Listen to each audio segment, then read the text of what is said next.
Denny the Champion of the World, Chapter 6, Mr. Victor Hazell. The following Friday, while we were having supper in the caravan, my father said, "If it's all right with you, Denny, I'll be going out again tomorrow night." "You mean poaching?" "Yes." "Will it be Hazell's Wood again?" "It'll always be Hazell's Wood," he said.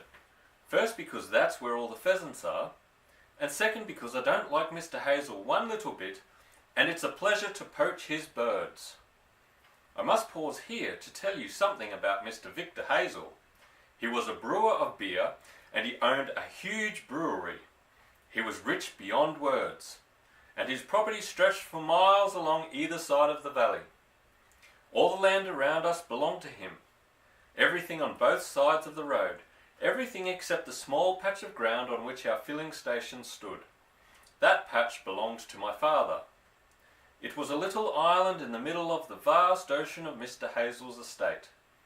Mr. Victor Hazell was a roaring snob, and he tried desperately to get in with what he believed were the right kind of people. He hunted with the hounds and gave shooting parties and wore fancy waistcoats. Every weekday he drove his enormous silver Rolls-Royce past our filling station on his way to the brewery.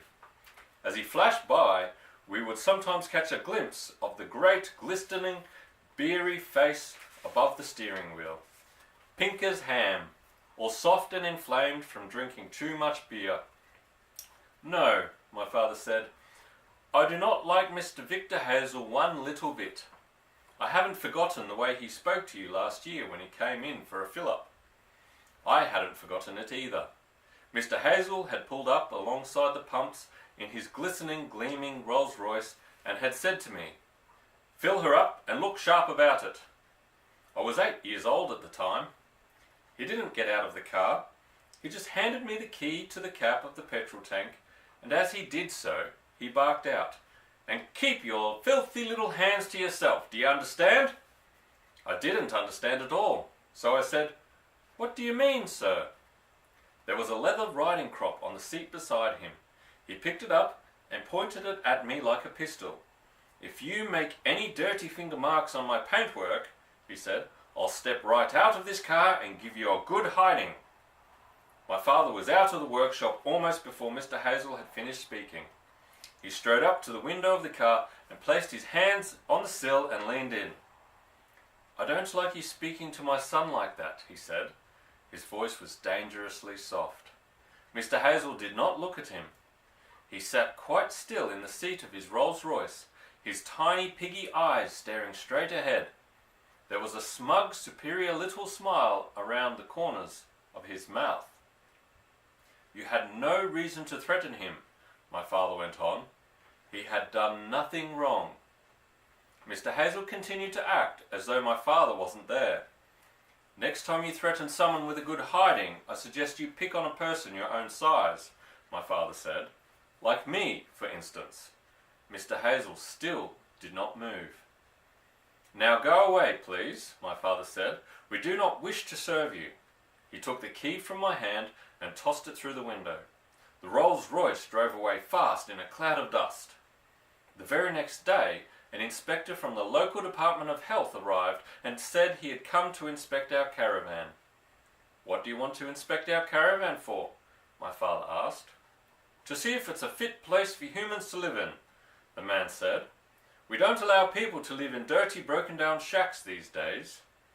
My father showed him the inside of the caravan, which was spotlessly clean, as always, and as cozy as could be. And in the end, the man had to admit there was nothing wrong with it. Soon after that, another inspector turned up and took a sample of petrol from one of our underground storage tanks. My father explained to me they were checking up to see if we were mixing some of our second-grade petrol in with the first-grade stuff, which is an old dodge practiced by crooked filling station owners. Of course, we were not doing this. Hardly a week went by without some local official dropping in to check up on one thing or another, and there was little doubt, my father said, that the long and powerful arm of Mr. Hazell was reaching out behind the scenes and trying to run us off our land. So all in all, you can see why it gave my father a certain pleasure to poach Mr. Victor Hazell's pheasants. That night we put the raisins into soak. The next day was poaching day, and don't think my father didn't know it. From the moment he got out of his bunk in the morning, the excitement began to build up inside him. This was a Saturday, so I was home from school, and we spent most of the day in the workshop decarbonising the cylinders of Mr. Pratchett's Austin 7. It was a great little car, built in 1933. A tiny miracle of a machine that still ran as sweetly as ever, though it was now more than 40 years old. My father said that these Austin 7s, better known in their time as Baby Austins, were the first successful mini-cars ever made. Mr. Pratchett, who owned a turkey farm near Aylesbury, was as proud as could be of this one, and he always brought it to us for repair. Working together, we released the valve springs and drew out the valves. We unscrewed the cylinder head nuts and lifted off the head itself. Then we began scraping the carbon from the inside of the head and from the tops of the pistons. "I want to be away by 6 o'clock, my father said. Then I will get to the wood exactly at twilight." "Why at twilight?" I asked. "Because at twilight, everything inside the wood becomes veiled and shady. You can see to move around, but it's not easy for someone else to see you. And when danger threatens, you can always hide in the shadows, which are darker than a wolf's mouth." "Why don't you wait till it gets really dark?" I asked. "Then you wouldn't be seen at all." "You wouldn't catch anything if you did that," he said. "When night comes on, all the pheasants fly up into the trees to roost.